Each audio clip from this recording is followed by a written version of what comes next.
Je vais lancer un gros sujet, parce que j'ai vu que tu as un gros livre là qui fait pas mal de pages.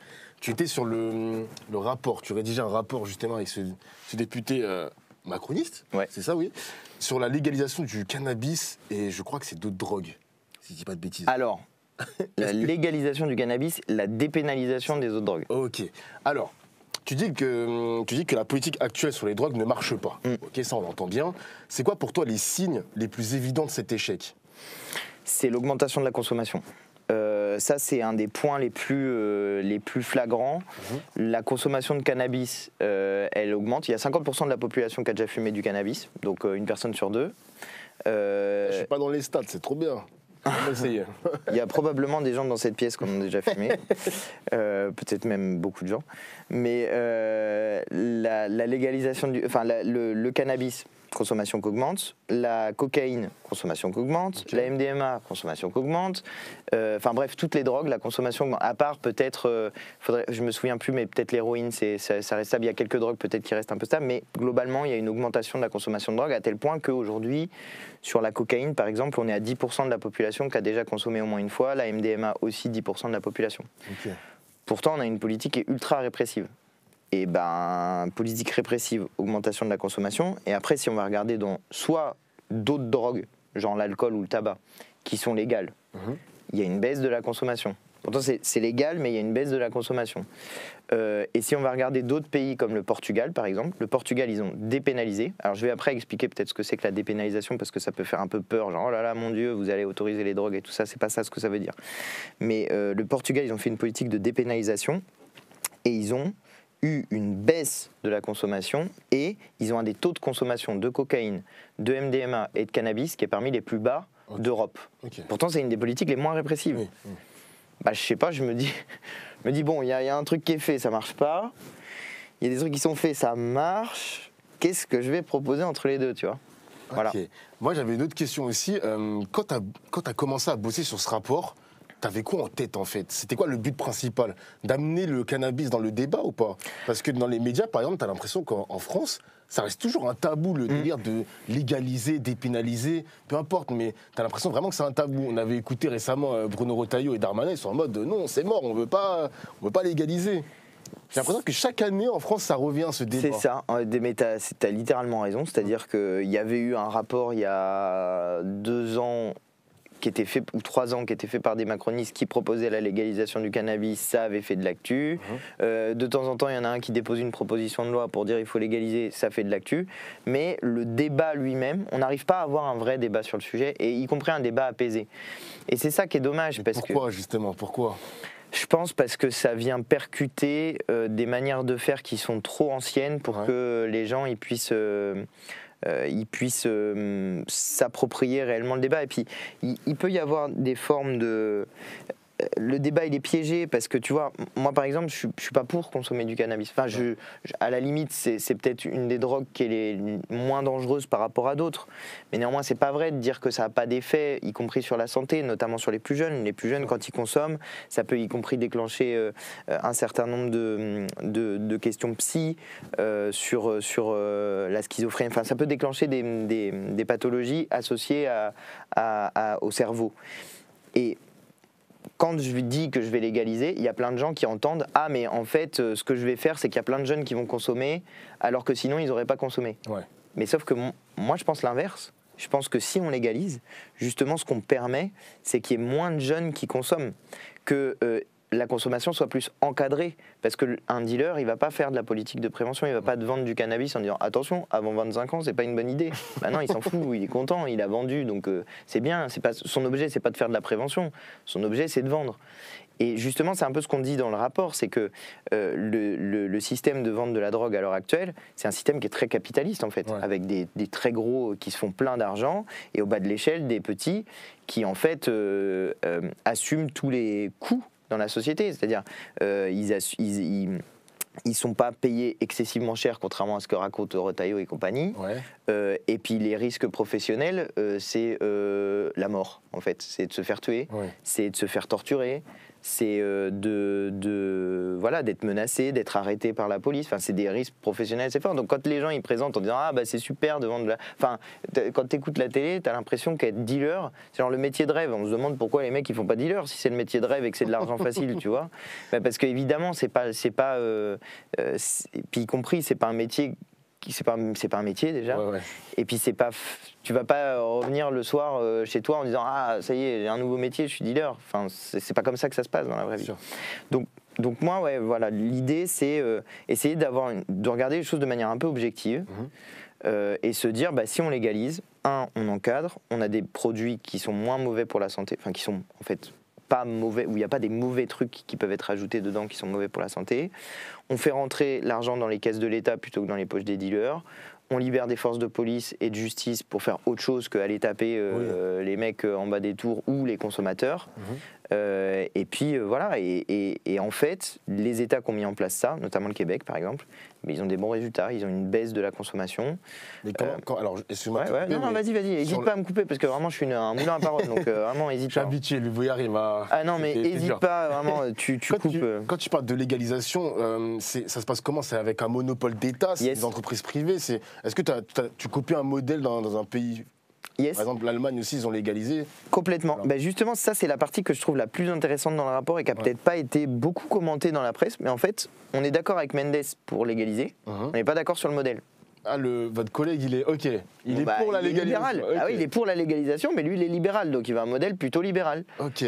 Moi, je suis pour la légalisation, mais je veux un modèle plutôt étatique. OK. La différence entre nous deux, c'est que lui, il a un souci d'efficacité et de rapidité dans la légalisation et dans la vente. C'est-à-dire, en gros, être capable rapidement de contester la place au marché illégal.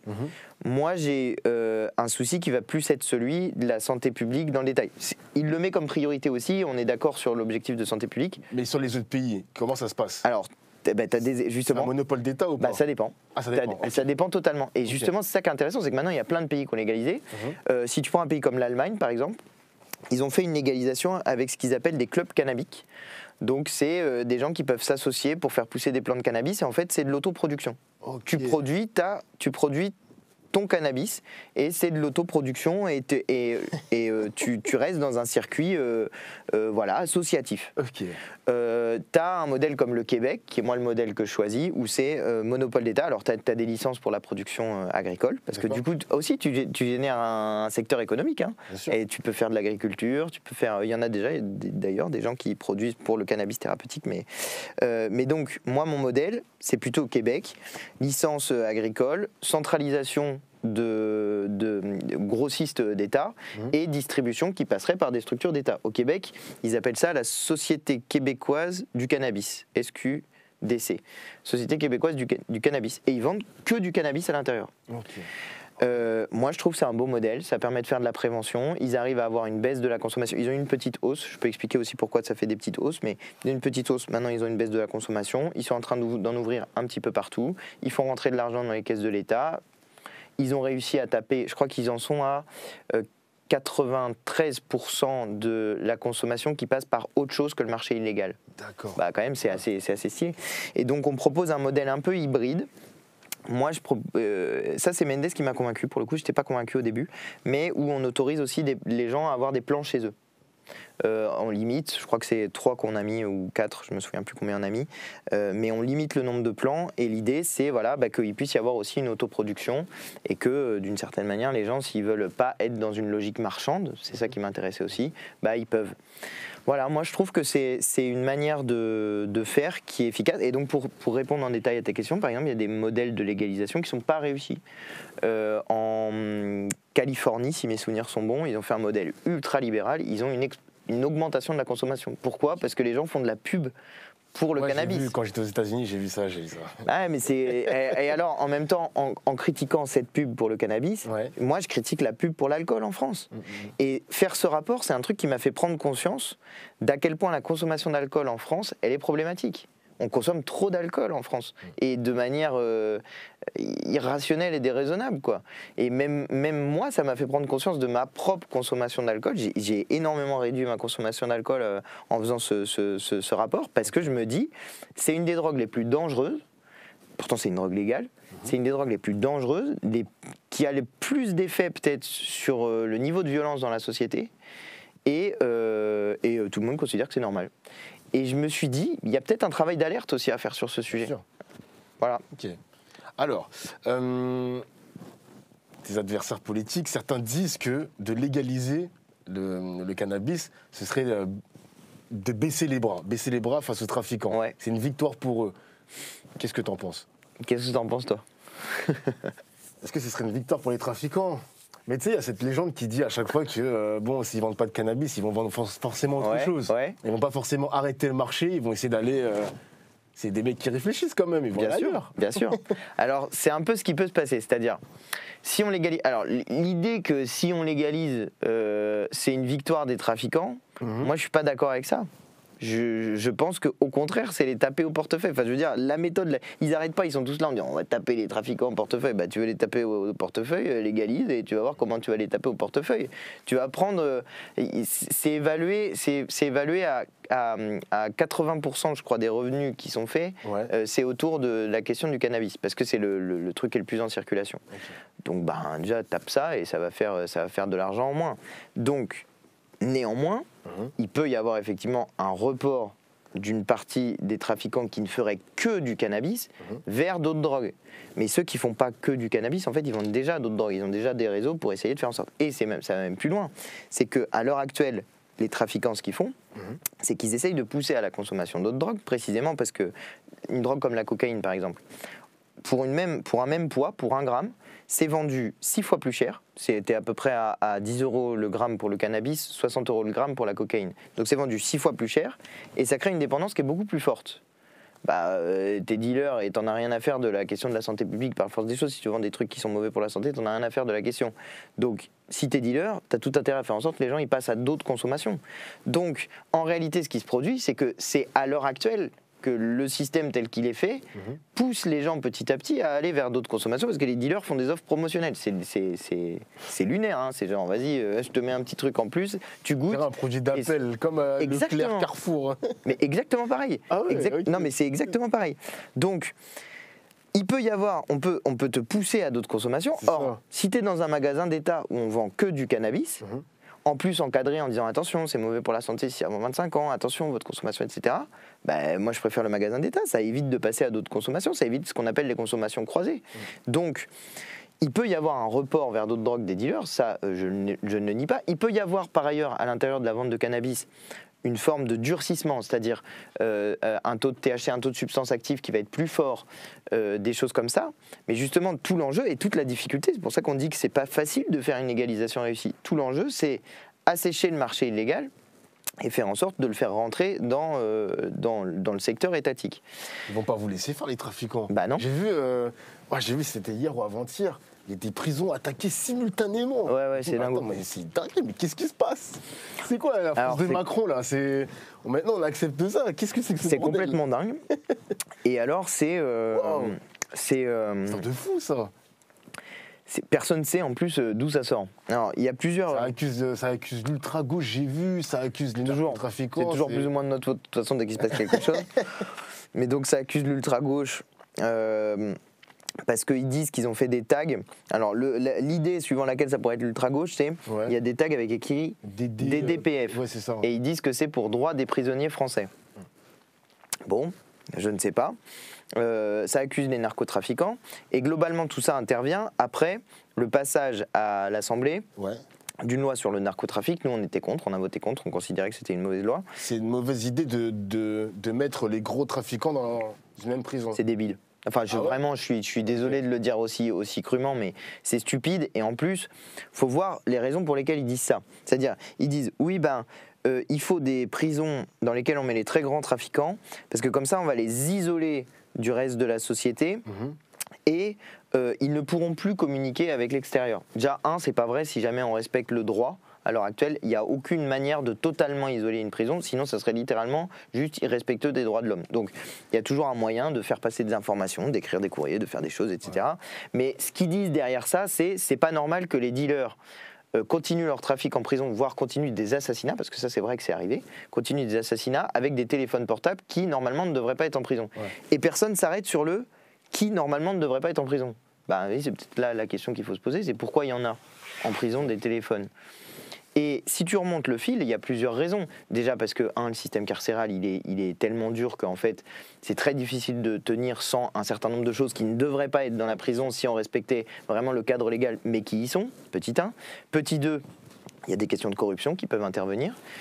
Petit 3, il y a des gens qui font entrer les... Enfin bon bref, passons sur les détails. Mais en gros, il y a des téléphones à l'heure actuelle dans la prison. Bien sûr. Ben, c'est peut-être ça la question qu'il faut régler, c'est pourquoi il y a des téléphones.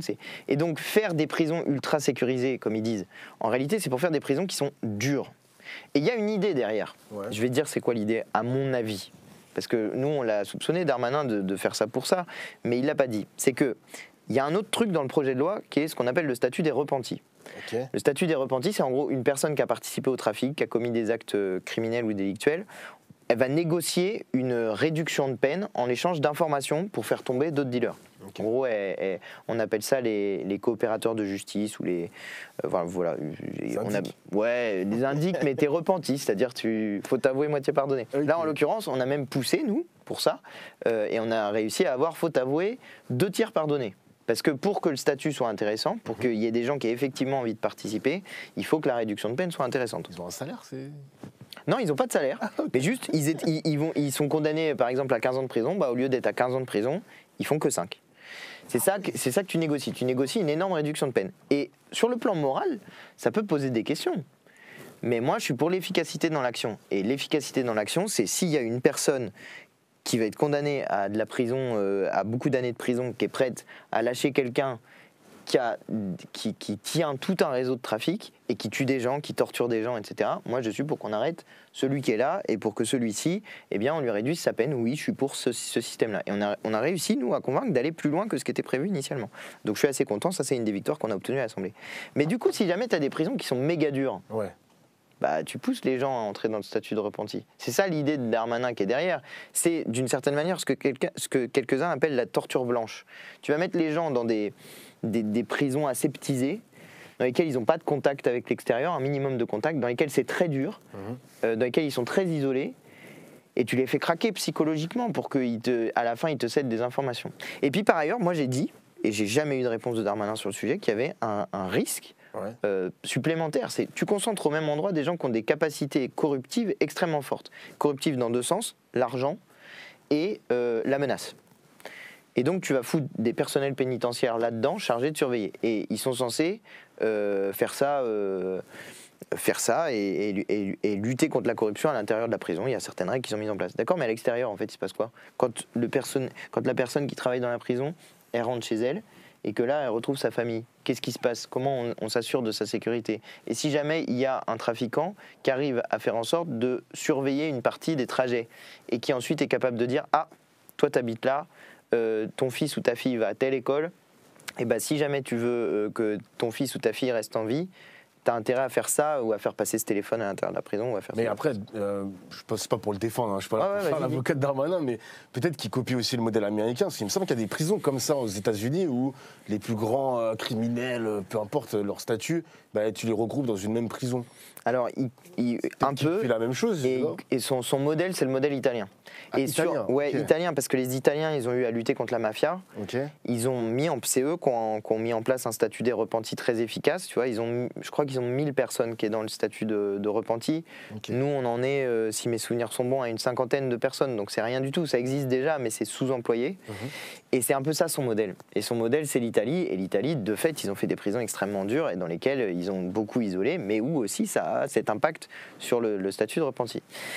Et ben moi, je considère qu'il y a trop de problèmes qui sont posés avec ça. Il y a trop de problèmes sur la question des droits humains. Déjà, la prison, on pourra en discuter en détail sur l'efficacité du système carcéral ou son inefficacité, à mon avis, et sur la question du respect des droits humains. Mais admettons, si on reste dans le cadre de la prison, voilà.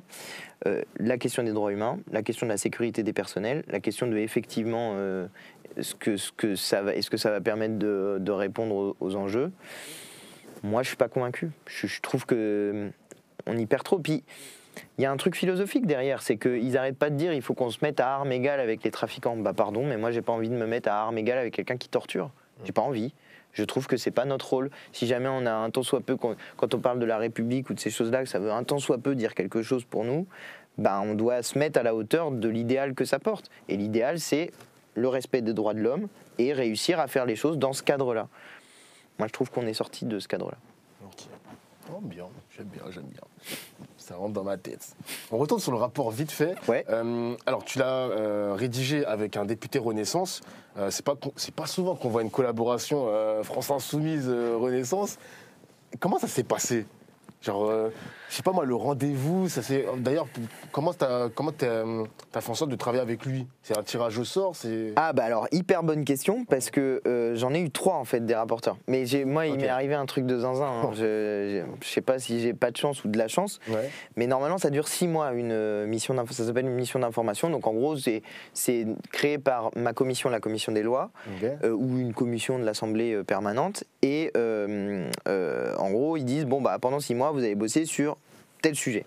Et là, comme il y avait le texte, enfin il y avait une commission d'enquête au Sénat il y a 1 an et demi, du coup même 2 ans maintenant presque, il y avait une commission d'enquête et donc on voulait avoir le pendant Assemblée nationale de la commission d'enquête du Sénat pour qu'il y ait un travail qui soit fait par les 2 assemblées et ensuite il y avait l'idée derrière qu'il y ait un texte des sénateurs qui arrive à l'Assemblée, ce qui s'est passé quoi, et que les 2 assemblées aient une forme de travail parlementaire qui a été fait en amont. Sauf que il y a 1 an et demi, j'ai eu d'abord une première co-rapporteure qui s'appelait Clara Chassagnol, qui était macroniste, et qui se trouvait être la suppléante de Clément Beaune, qui était ministre. Sauf que Clément Beaune, il s'est fait virer du ministère, donc Clara Chassagnol n'était plus députée. Donc j'ai bossé, je ne sais plus combien, 5 mois avec elle. Ça se passait, alors ça se passait moins bien. Enfin, ça se passait moins bien. Ça se passait pas moins bien. C'était assez intéressant. Mais Mendes, il avait l'avantage d'avoir déjà bossé sur le sujet dans un rapport précédent, donc d'avoir un certain nombre d'éléments déjà en tête sur le sujet. J'ai trop de questions en tête là. J'imagine trop de choses. Mais comment ça se passe? Est-ce que vous faites des déjeuners en tête à tête pour parler du sujet? Non. Est-ce que vous avez vos numéros de téléphone pour parler sur WhatsApp? Ça se passe comme ça. Ouais, en gros, de manière très très concrète, si on rentre dans le détail, donc chaque groupe, enfin, en gros, ce que l'Assemblée va décider, c'est il y aura un rapporteur de la France Insoumise, un rapporteur macroniste. Et ensuite, c'est les groupes politiques qui disent, nous, on choisit, en l'occurrence, eux, ils avaient choisi Clara Chassagnol, et moi, on m'a choisi, moi, dans la commission des lois.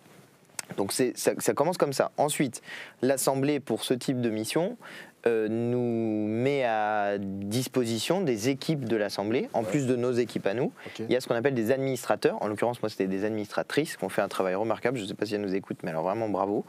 Mais des administratrices qui vont s'occuper de l'organisation un peu concrète des choses, convoquer les personnes qu'on va avoir en audition, échanger avec nous sur ce qu'on veut mettre à l'intérieur du rapport à la fin, faire la première rédaction du rapport sur la base des éléments qu'on aura discutés sur l'organisation du plan, les éléments qu'on veut voir dedans, etc. C'est pas toi qui as écrit tout ça. Bah non, moi je viens. Non mais attends, moi c'est moi je signe le rapport. Après moi il y en a peut-être qui bossent moins que moi et où en gros ça peut être les administrateurs qui rédigent le truc, toi t'as rien fait, tu mets ton nom en bas et voilà. Moi je suis un gros bosseur, donc j'ai tout relu, proposé des modifs, changé des trucs, jusque ça les a fait halluciner parce que jusque dans les notes de bas de page je faisais des modifs, je suis zinzin, ok. Moi on me dit il faut bosser, je bosse. Mais bref, en vrai ça a vraiment halluciné parce que c'est pas souvent en fait que les députés prennent autant à cœur la chose, mais moi j'ai bossé 1 an et demi dessus, tu vois. Donc tu as tes administrateurs ou administratrices qui bossent avec toi. Et voilà, on organise des boucles de discussion, on propose. Puis après, tu fais l'audition, tu échanges un peu, tu dis bon. Une fois de temps en temps, tu fais des réunions de travail. Si as un bon feeling avec la personne, effectivement, tu peux te faire un déjeuner ou je sais pas quoi pour discuter un peu. Grec du coin. Hein? Ça va au grec du coin. Tu vas au grec du coin. Bah, en l'occurrence, le grec du coin, déjà, ça n'existe pas. Et ça coûte une fortune et c'est pas bon. Pour une partie, je vous donnerai mes bonnes adresses autour de l'Assemblée si vous voulez, mais ouais, je veux bien. C'est pas, donc tu peux organiser ça. Je l'ai pas trop fait avec, je l'ai même pas fait du tout, je crois avec. Donc tu veux dire que Monsieur Mendes, il a fait le rapport avec toi pendant 1 mois parce qu'il a remplacé Alors non. le. Bah non, justement, c'est ça parce qu'il s'est passé des dingueries. Il y a eu la dissolution aussi. Ah mais donc moi j'avais ma première co-rapporteure. Ouais. Le courant passait plutôt bien. Je pense que c'était un sujet. Son sujet, c'était plutôt. Elle voulait qu'on étudie plutôt la partie psychologique et y compris ce qu'on appelle les compétences psychosociales, qui est un truc sur la capacité à dire non. Qui est un truc, une compétence qui peut se développer. Et la première consommation, l'entrée dans la première consommation, la plupart du temps, tu vas être mis dans une situation où on te propose de la drogue. Mais après, vous n'êtes pas psychologue. Non, mais justement, on auditionne des gens qui sont des spécialistes. Toi, tu auditionnes des... Elle, son prisme premier, c'était ça, parce que c'était des choses sur lesquelles elle avait travaillé avant, et elle disait, tiens, c'est intéressant, on peut faire des parallèles avec ça. Et de fait... Tu as un sujet qui est intéressant, c'est ta première consommation de drogue. Ouais. Même si on prend l'alcool ou le tabac, la plupart du temps, ça va être quelqu'un qui va te proposer, qui va te dire tiens, goûte ou essaye, ou tiens, voilà un verre de je sais pas quoi d'alcool, ou voilà un joint qui tourne dans une soirée, ou voilà un rail de coke ou je sais pas quoi. On te propose. Ouais. Et là, tu es mis dans une situation où tu as 2 possibilités, soit tu dis oui, soit tu dis non. Des fois, tu as envie de dire non.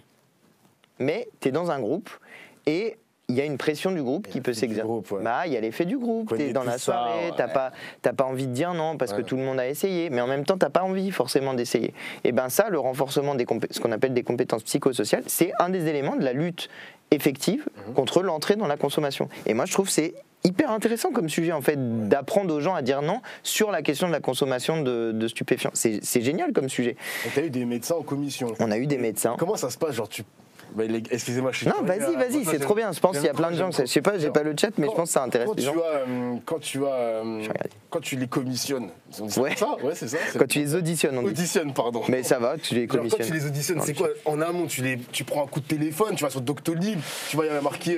Alors justement, ça se passe comment? Bah justement, bonjour monsieur, j'aimerais vous. Bah justement, c'est pas moi qui fais ça. C'est-à-dire que, ben non, justement, c'est les administrateurs ou les administratrices qui font ça. C'est incroyable.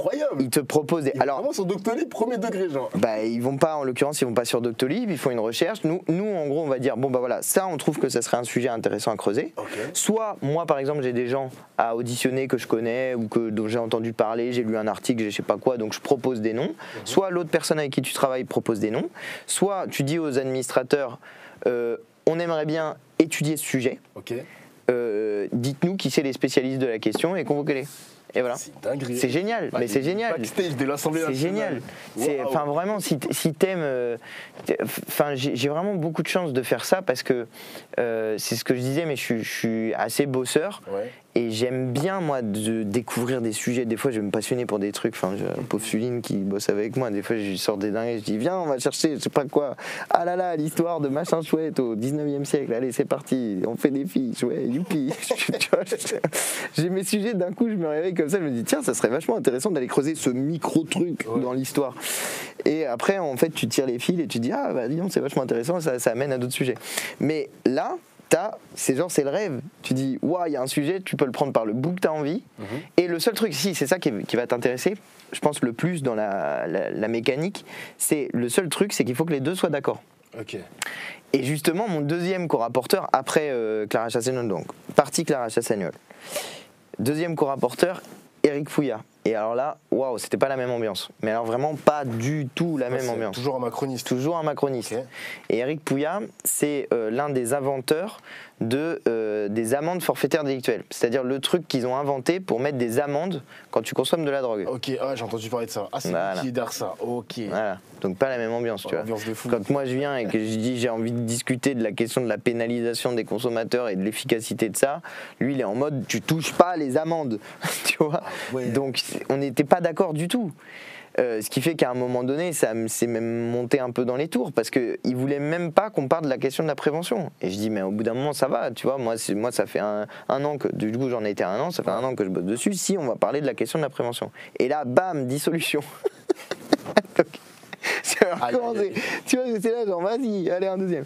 Et il y en a un troisième. Et là, je me suis dit, mais qui va être assez fou pour faire un rapport parlementaire avec moi, vu qu'à chaque fois, tu commences, t'es député, tu finis, t'es plus député. Mais est-ce que le rapport, il a pris du temps à sortir parce que justement, il y a eu tout ça? Bah ouais. D'accord. Ouais, okay. Ouais. Mais ce qui fait que chacun d'entre eux, ils ont bossé en gros sur des périodes de 5 mois ou de 4 mois.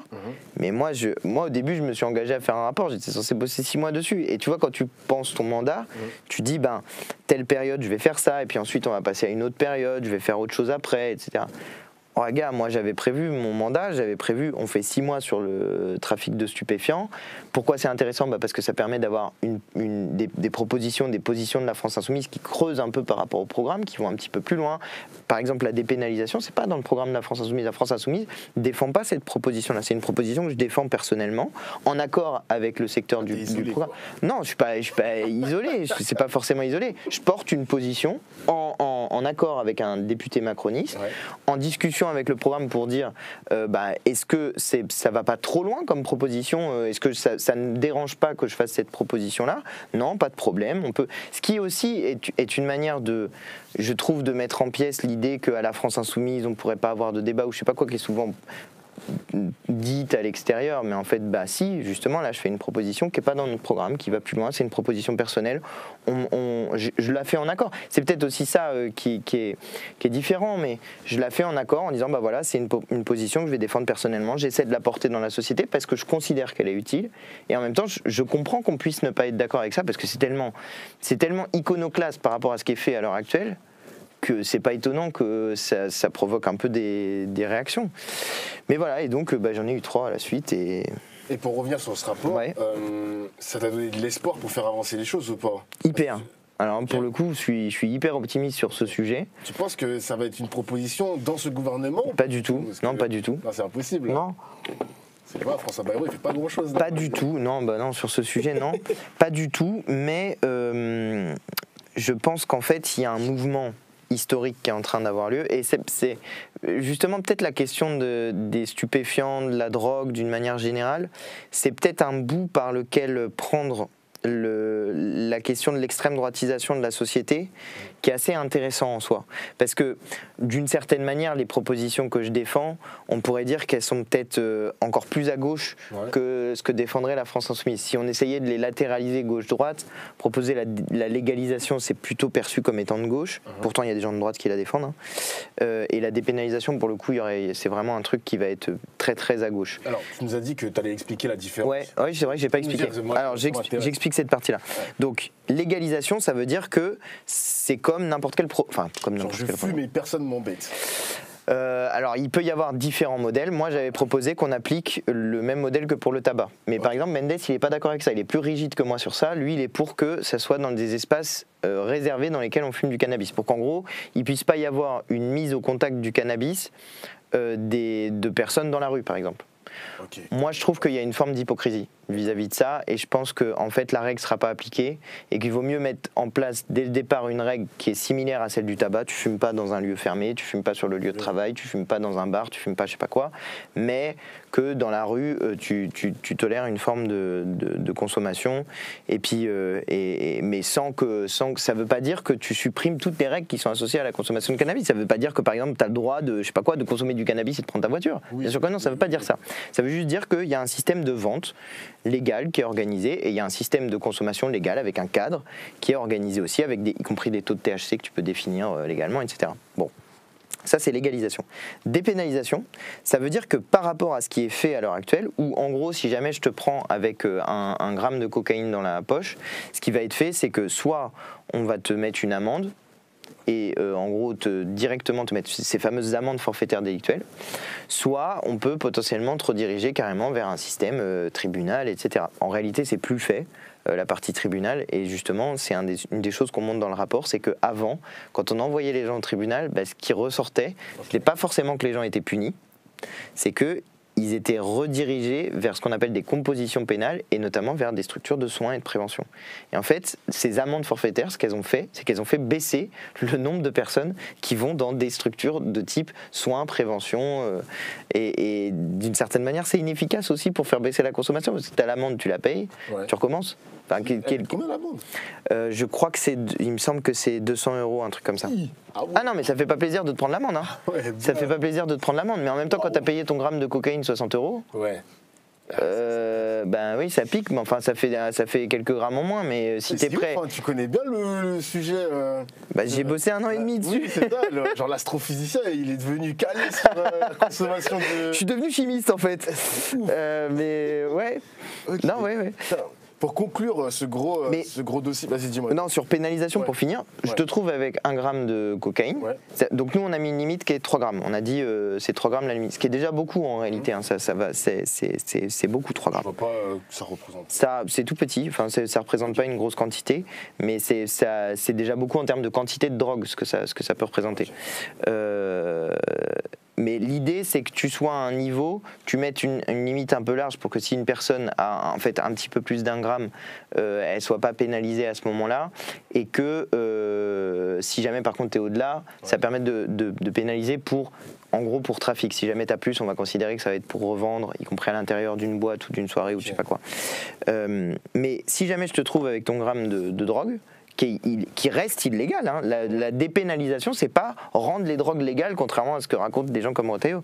On te trouve avec ça, on saisit ta drogue, elle est détruite, mais plutôt que de te mettre une amende, plutôt que de dire t'es puni parce que t'avais de la drogue, plutôt que de faire ça, on va te rediriger vers des structures de soins ou de prévention, ou en gros, on va t'envoyer vers ça pour te dire, ok, d'accord, t'avais de la cocaïne, alors pourquoi tu prends de la cocaïne, etc. Ou en fait, on va essayer de comprendre les ressorts de ta consommation de cocaïne et d'essayer de te dire les effets, ce que ça provoque la consommation, t'alerter sur les effets à moyen, court, long terme, etc. Et puis te donner des exemples de trucs qui sont mal passés. Par exemple, moi c'est un exemple que je donne. Si jamais vous avez, là il y a un risque qui arrive qui est la question du fentanyl. Si jamais vous prenez un rail de cocaïne dans lequel le dealer qui vous a vendu ça a mis du fentanyl, l'un des risques possibles c'est la mort.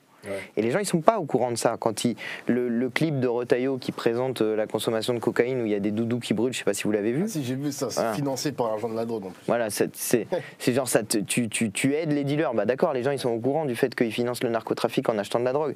Par contre, est-ce qu'ils sont au courant du fait que potentiellement tu peux te tuer en fait en prenant. Bah c'est pas sûr. C'est pas sûr à 100%. Et moi je préfère que les gens ils soient au courant de ça, qu'il y a ce risque-là, plutôt qu'on leur dise tu finances le narcotrafic. Enfin ça va, ils sont au courant, ils ont appelé un dealer, la plupart du temps ils se sont fait livrer, ça va, ils ont compris ce qu'ils ont fait, hein. Ils sont pas débiles. Donc je pense c'est pas que je pense, c'est que le système portugais qui a fait comme ça, ils ont une baisse de la consommation. Voilà, et moi mon point de départ mon point d'arrivée sur le rapport, c'est pour ça qu'il s'appelle De la production à la consommation pour une politique globale de lutte contre le trafic de stupéfiants, c'est ça le titre en entier, tu vois. Mais l'idée c'est qu'en fait tout le monde nous a dit si on n'agit pas sur la consommation, on n'arrivera jamais à lutter efficacement contre les trafiquants. Donc la production, genre il y a la recette du comment on fait. Alors non, il n'y a pas la recette. Non, il n'y a pas la recette, mais la partie production, c'est que c'est vert comme le cannabis le. Ouais, bah non. On n'a pas lésiné sur les moyens. Je sais pas si vous voyez. C'est vert comme le cannabis, les gars. C'est un vrai rapport sur le cannabis. Wow. Et non, la partie production, c'est d'accord, c'est sympathique de parler de la drogue, mais c'est fabriqué où tout ça? Et donc on parle de la question de l'Amérique latine pour la cocaïne, on parle de. Tu vois les Breaking Bad? Oui, bien sûr. Il y a une petite référence dedans ou pas? Je sais pas si on a mis des références, mais c'est souvent arrivé dans les discussions parce que les gens qu'on auditionnait, des fois ils disaient vous avez vu Breaking Bad? Et ben justement c'est pareil. Non mais il y a eu ça un peu sur les gens ils essayent de se référer à des choses qu'ils connaissent. En l'occurrence c'est une de mes séries préférées, c'est vraiment une trop bonne série Breaking Bad. Je sais que tu regardes, c'est son vert comme le cannabis. Je sais qu'il y a 2 semaines ou 3 semaines, peut-être même plus, tu voulais m'inviter pour en parler en plus sur un stream. Et malheureusement, j'ai dû refuser parce que j'y connais pas du tout en drogue, les gars. Je me suis dit, peut-être que j'aurais préféré préparer une meilleure émission. Et non, franchement, tu m'as appris beaucoup de choses là. J'ai peut-être pas consommé maintenant, mais Mais franchement, non, sympa. Sympa.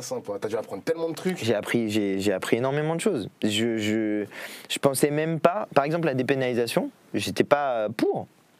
J'étais pas convaincu. Ah, t'as vu un truc? Tu m'as vu avec des boulettes de cocaïne. Interdiction de payer une location de voiture en espèces.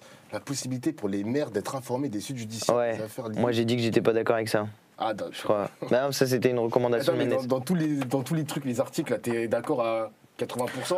Je crois qu'on a 63, si mes souvenirs sont bons, recommandations, dont 43 communes. Ok. Et après, il y en a qui sont à moi. Tout à la fin, t'as justement encore plus à la fin, genre vraiment à la fin. Il y a le Québec. T'as Ouais, il y a le Québec encore. T'as les recommandations t'as la liste des 60 recommandations avec Ok. si c'est des recommandations communes, si c'est des recommandations de Mendes, si c'est les miennes. Ça coûte 13 € comme frontière ou pas? Ça coûte, littéralement, je crois. Mais sauf que, alors j'ai demandé parce que moi j'étais chaud parce que je me suis dit, bah attends les gars, il y a un rapport et il y a un prix écrit derrière. Donc je me suis dit, bah attends, mais comment on fait pour le vendre le truc? Ouais. Parce que moi, mon sujet, c'était pas le vendre pour me faire de l'argent, je m'en fous. Par ailleurs, tu ne peux pas, enfin, heureusement, Ouais. tu peux pas te faire de l'argent sur un truc qui est produit par l'Assemblée, ça n'aurait pas de sens, tu vois. D'accord, ok. Mais moi, mon sujet, c'était. Ils sont là, les recommandations. Voilà, bah Je voilà. vois, ouais. Et donc moi, mon sujet, c'était, vu qu'il y a plein de gens qui sont intéressés par ce rapport, alors c'est assez dingue parce que d'habitude, les rapports parlementaires, il y en a plein qui sont produits, ça intéresse pas trop. Mais là, comme c'est un sujet un peu piquant, puis qu'on a fait des recommandations qui étaient, ça va loin, tu vois. Il y avait des gens qui me disaient, ah mais on le trouve où votre rapport? Et ça m'embêtait de dire, bah, sur Internet, c'est sur Internet bien sûr, mais t'as envie de l'avoir dans les mains, un truc comme ça pour le lire, pour le reprendre, t'as pas envie de le lire sur ton téléphone ou de te l'être imprimé. Donc moi je voulais proposer à le vendre et en fait on peut pas. Je suis allé à la boutique de l'Assemblée pour leur demander, mais ils ont pas de système de vente en ligne où tu peux acheter. Je trouve que c'est un peu dommage, mais en même temps les pauvres, s'ils devaient se transformer en boutique de vente de rapports, je pense qu'ils feraient que ça. Ah, vous avez auditionné des gens, tout ça. Ah ouais. Général d'armée carrément, le direction générale de la gendarmerie nationale, Ouais. des magistrats, direction générale de la police nationale. Ouais. Waouh. Des GPN. Il y a du monde quand même. Ok, bah sympathique. On a fait une grosse parenthèse sur la drogue. Voilà, je le présente comme ça.